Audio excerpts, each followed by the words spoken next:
was a big orange and red motorcycle coming right underneath him. So Marques, 9th place, 38.5 was his last lap, which makes him yet again the quickest man circulating this 4.4 kilometre herezz circuit. This is the helicopter view of your top 3 with 13 laps to go. So we're just past halfway in this first race of 2020. As it stands, Miller is on for 2nd place. Sorry to say at this stage for Vinales fans, it looks like the soft front tyre punt is not working at all, because Maverick's struggling at the moment.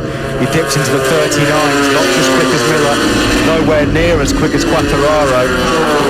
This is going to be a tough one to take as well, being beaten by, okay, yes, Fabio Quartararo's on a 2020 bike. Rossi's same. He's in loads of trouble. Yeah. So much trouble. Rossi can't believe his eyes. He saw Marques in the gravel trap. He thought he was a goner, and he's just had to witness him go through. Rossi and Vinales can't get it have stopped. gambled, and it is gone horribly wrong. Cannot get it stopped. And of course, when you're in that group sometimes, when there's a lot of clear air going, you can have a tendency to have the tyre pressure problems. That gives you front confidence issues as well. Now, Fabio Quartararo is never going to have a better chance to become a MotoGP winner. We expected it at some stage in 2020, perhaps a little bit earlier. Pol Espargaro, ruthless, brilliant up the inside of Andrea Dovizioso. He's well on course for KTM's best ever dry race finish. What a ride by Pol Espargaro. That's why perhaps Honda picked him up for next year. Dovizioso, though, uses the grunt of the Ducati, drove out of that final corner and picks off the KTM with the extra horsepower. So Pol Espargaro's got to do all the hard work all over again. Yeah, Franco Morbidelli's actually quicker than the 3 in front of him at the moment. He's finally got into some rhythm. It took him long enough, though. Struggled in the early laps with the Italian. See, what the advantage now is for Quartararo, Steve, is having got himself to the front of the race, he can do exactly what the Yamaha needs to do. Just run that real high corner speed style when there's nobody parked in front of him. This is the problem now for Morbidelli, which is he's got much better corner speed and edge grip than the KTM and the Ducatis, but he can't utilise it because they're so hard to pass on the brakes. And look, they just sat in the middle of the corner. What can he do? Oh, wide from Pol Espargaro, really, really wide, and through comes Franco Morbidelli, but he's got the inside line as Pol Espargaro. That was close, and just behind these two, look who's coming into picture. Marc Marquez, number 93 in 8th place, and there's still plenty of time for him to get in the mix with these guys. Remarkable performance by Marquez. What a recovery it's been from him. Good battle this between Pol Espargaro and Franco Morbidelli for the top 6. There is Marquez, and just at the top of your picture, Quartararo stretching away from Jack Miller. Yeah, he's gone, isn't he? On this lap alone, he's stretched out 0.4 of a second. Here is Dovizioso now going through on Pecco Bagnaia, and we said that Dovizioso will bide his time and just use his experience to try and get through to the podium. Funny old game, motorcycle racing, isn't it? June 2018, Fabio Quartararo never won a Grand Prix and not really lived up to all the hype and expectation. Here we are, 2 years later, on the brink of becoming a MotoGP winner. Started from pole position. 1.8 seconds clear of Jack Miller. He took half a second out of the Australian on that last lap. Miller's going to have to settle for 2nd at best by the looks of it. He's pretty comfortably controlling Vinales back in 3rd. Vinales got nothing for him. He's about a 2nd back, so at the moment, if there ever is a safe and secure 2nd place in MotoGP, Jack Miller's got his hands on it. Fabio Quartararo suffered heartbreak here last year when he was on course for his first ever MotoGP podium, and unfortunately for him, a mechanical got in the way. At the moment, as Matt said, there would never be a better chance for him to win that first race. Miller, well, if he takes 2nd place, there'll be some celebrations tonight.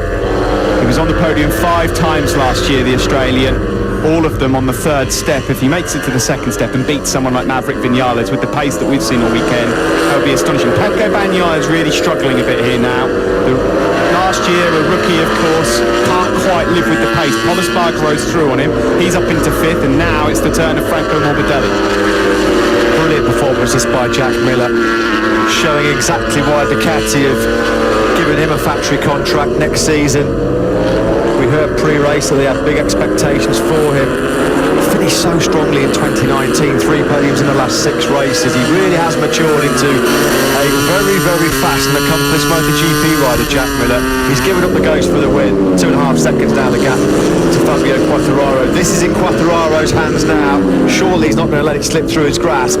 Marques's pace would have him on the podium at the end of the race. The problem is, of course, he's got to try and get past these guys. But in terms of the amount of time left and the amount of time he's eating, he was a second quicker than Maverick Vinales in third on that last lap. Taking nothing away from Fabio Quartararo, because it's he who takes the checkered flag first that's your race winner. You've got to say, had Marc Marquez not made that mistake at turn 4, by this stage of the race, he'd have been long gone. Long gone. Well, yeah, it's possible, but then, of course, these guys aren't being... I mean, Fabio, does he have a little extra in the tank? If there was a mark in front of him, it's hard to say, He keeps hitting those mid to high 138s, doesn't he, Quartararo? And that's why, look at that. He's just able to eke away from Jack Miller. You can see that's the difference there between himself and Marc Marquez. Marquez taking over 2/10 out of Quartararo every lap. It'll all be too little too late. You surely can't see Fabio Quartararo letting Marc Marquez recover 7 seconds in 10 laps. I mean, Marc isn't, unless Fabio makes a massive mistake. Marquez, though, you know, right, he's looking potentially at the podium, because he can see Vinales. Depends on how quickly he can pick his way through the likes of Morbidelli, Bagnaia, Espargaro and Dovizioso. But right now, with the time he's got in his pocket, he's looking at Vinales and going, I'm coming for you, mate. And how much would that sting for Maverick Vinales? Well, it would sting a lot, because he's now right on the tail of Franco Morbidelli as they go into turn 1. 9 laps left here in the opening race of 2020. Marc Marquez, if you're just tuning in, talk about making Andrea Dovizioso's heart sink. You're being followed by 93. He was leading this race, and it was here at turn 4 where it looked like he was down. He saved it, went through the gravel, ended up stone last pretty much in this race, and then he's filtered his way back through. And at the moment, he's right on the tail of Morbidelli in 7th. Well, it looks like his golden run of successive top 2 finishes is going to come to an end, but he's desperate to keep that amazing podium record going.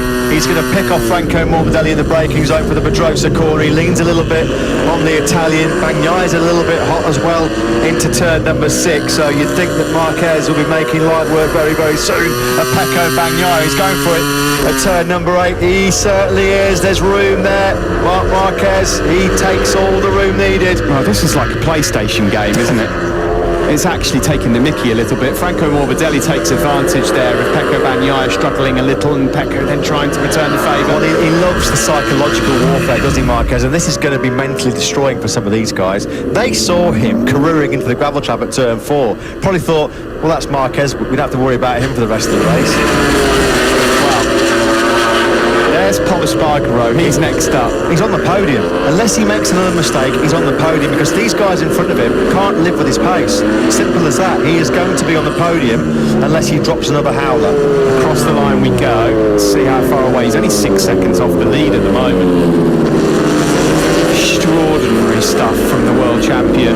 But as it stands, Fabio Quartararo is riding beautifully out front and controlling this race. He's 3.4 seconds up. And the great thing is, Matt, he doesn't have to now push the boat out. He doesn't need to chase low to 138s. This is soul destroying for Bagnaia and Morbidelli right now, because Marquez has passed them and now he's just dropping them with such ease.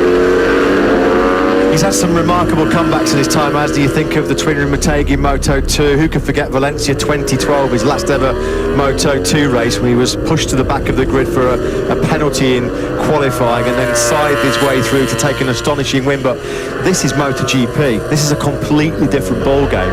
If he comes through to salvage a podium here, it'll be one of his best ever rides for me, and he's had a few to pick from. Guys, you know, they showed a split of only 2/10 that Fabio's losing, you know, per lap, right? I've got to say, that's a lot less than I expected, because, you know, Fabio's in the lead of the race, trying to do everything perfect, put no foot wrong, control it. Marc's out there going banzai, you know, trying to recover something from the race, and it makes me believe that if Fabio was behind Marc, that he could make that 2/10 and stay with him at this stage of the race. Never a more truer word spoken by Simon Cray for Marc Marquez. Banzai, absolutely. Yeah, This absolutely. is an incredible performance. And this is the thing, you know, you can't really say what more